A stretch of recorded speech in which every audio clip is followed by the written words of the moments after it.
Nasubukan mo na bang magluto ng sinigang na tuna belly sa miso?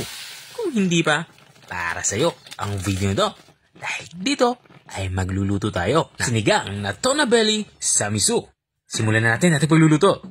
Nagpainit lang tayo dito ng mantika. At nang uminit na, magsimula na tayo mag-isa. Unang inilalagay ko nga dito, itong ating sibuyas. Pulang sibuyas yung ginagamit ko dito. Pero pwede kang gumamit dito ng puti. Ang problema yan. Susunod ko naman itong ating kamatis. 3 kamatis ang ginagamit ko dito. Hiniwa ko lang ito ng pahaba. At matapos natin mailagay ang kamatis, lagay naman natin itong ating luya. Bali sa luya naman ay hiniwa ko lang ito ng pahaba. Kapag bumangon na ito ang nalanta na, ilagay na natin itong ating tuna belly. Bali sa tuna belly naman ay binambat ko na ito sa kaunting asin para manot na yung alat dito sa ating lulutuing tuna belly. Ang gagawin ko lang dito ay isang kutsa lang natin ito o igisa natin ito ng bahagya. Ginagawa natin ito para mabawasan yung lansa nito. Kung nanonood ka pa rin hanggang dito sa parte ng aking video, ibig sabihin na interesado ka sa aking niluluto.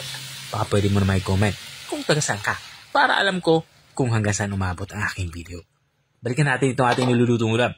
Naglagay na nga ako dito ng tubig. Ito na yung magiging sabaw niya. Tapos kung malagyan ito ng tubig ay tatakpan natin to. Papakuloy natin to ng mga 5 minuto. At makalipas ng 5 minuto ay binuksan ko muna ito. Dito man sa part nito ay simulan ko na itong timplahan. Gagawin ko muna dito ay titikman ko muna ito para alam ko kung saan ako magsisimula.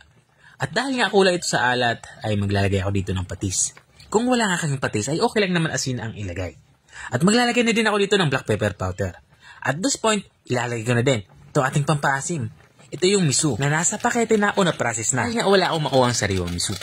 Matapos kong mailagay itong ating isang paketeng sinigang mix sa miso, ay hinalo ko lang ito para mabilis itong matunaw. At nang matunaw na nga ito, ilalagay ko na din itong ating mga gulay. Mayroon tayo ditong talong.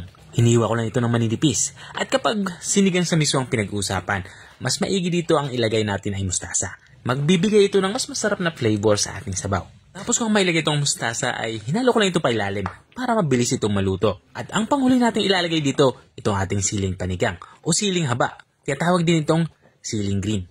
Matapos natin mailagay yung panghuli nating sangkap ay tatakpan natin ito. Isimmer lang natin ito ng kahit 2 minuto. Maluto lang yung ating mga gulay na inilagay. At makalipas nga ng 2 minuto ay binuksan ko na nga ito. Dito nga sa parting ito ay lutong-luto na nga itong ating ulam pananghalian.